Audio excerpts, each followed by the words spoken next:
So, you know, I'm a product of my Army environment. When I came in the Army, you know, when dinosaurs ruled the earth, we were training to fight the Soviet hordes on the northern plains of Germany, and really we continued to practice for that fight even after Iraq started for a little while. But by 2005, 2006, counterinsurgency as a doctrine was starting to reemerge. You know, we thought we had figured out something new, but really we were just dusting off all the old Vietnam manuals. And we, this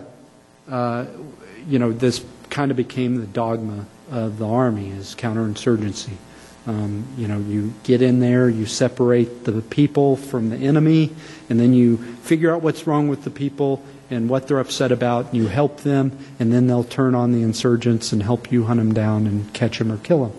So we went in there into Saladin province, full of energy, ready to do counterinsurgency. And counterinsurgency is all about finding the key leaders and figuring out what's wrong. And we spent about a month there after the previous battalion left, and we thought we knew what was going on. Darn it. And we thought that, because Ador did not have representation in the provincial council, we thought, okay, that's what they're mad about. They don't have a voice in the province. If we can just get them a voice in the province, we will, they'll stop being mad at us and they'll help us catch these insurgents, which is typical, standard, run-of-the-mill counterinsurgency doctrine. And you know what? We'll improve their lives. We'll do reconstruction projects. We'll get the trash picked up, and they'll support us. And so we went full bore at that. And this picture is from Ador. This guy right here, Sheikh Maqsood Al-Duri, he was the kind of the mayor of the town and of the district, the Ador district. This is his brother, his older brother, who's the real sheikh, Sheikh Hasib. He was the sheikh of the tribe. Here's Bubba Kane. This is our Bravo Battery commander, Captain Steele. And this guy, Ortega, that's not his real name. He's an Iraqi American. He was an interpreter for the coalition. He got a visa.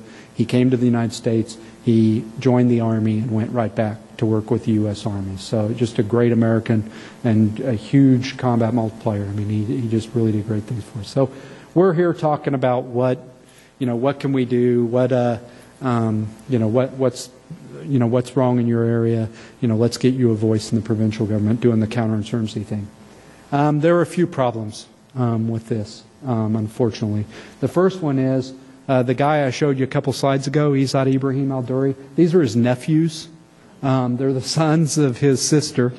That guy is not the sheikh of the tribe. Izzat Ibrahim Al-Duri is, but obviously he couldn't come to the meeting that day. He must have been busy setting IEDs.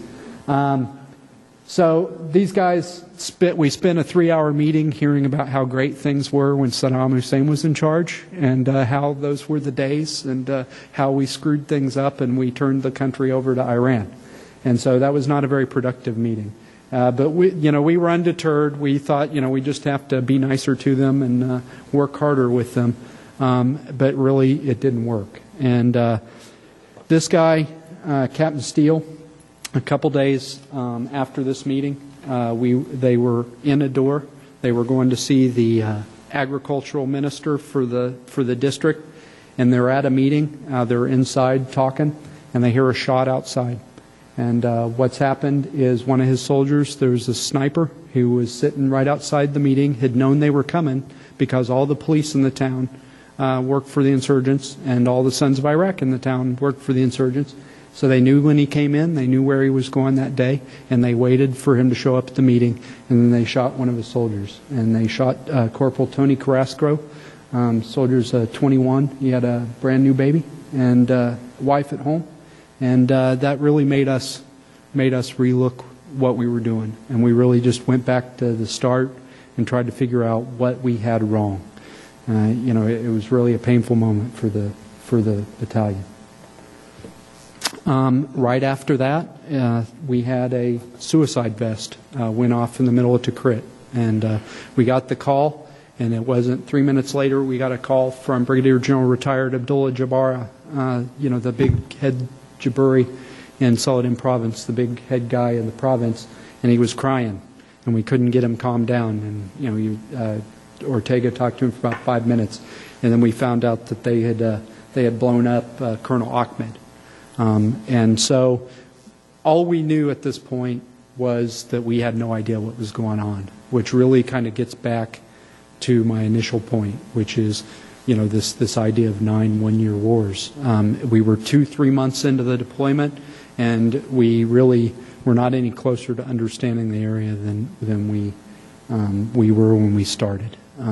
So, like I said, we went back to we kind of went back to the drawing board, and we came up with a different approach. And it was a bit of carrot, but it was also a bit of stick. There were really kind of 2 components, or 3 components to it, and this was the first one.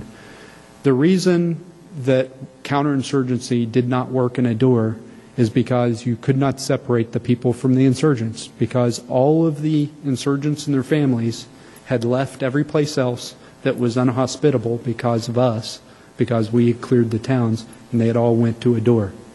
And the only way to settle their grievance would be to resurrect Saddam Hussein and put him back in charge of Iraq, which obviously was not going to happen on our watch. So we had to keep a lid on Adur and work with everybody outside of Adur to marginalize Adur, which is 180 out from kind of the standard, counterinsurgency idea. The counterinsurgency idea is you find the people in charge, you give them more political power, you help them solve their problems, and then birds sing and flowers bloom, and it's a new spring in Iraq. But in Adur, that was not going to happen, because that's where all the bad guys were.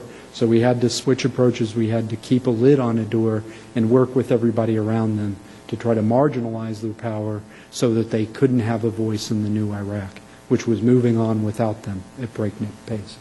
So not a fun thing to do, because, as I said, the police and the Army didn't want to fight the new Ba'ath Party and JRTN, because that was their insurance policy for after we left. So there were a lot of these meetings. These are all of the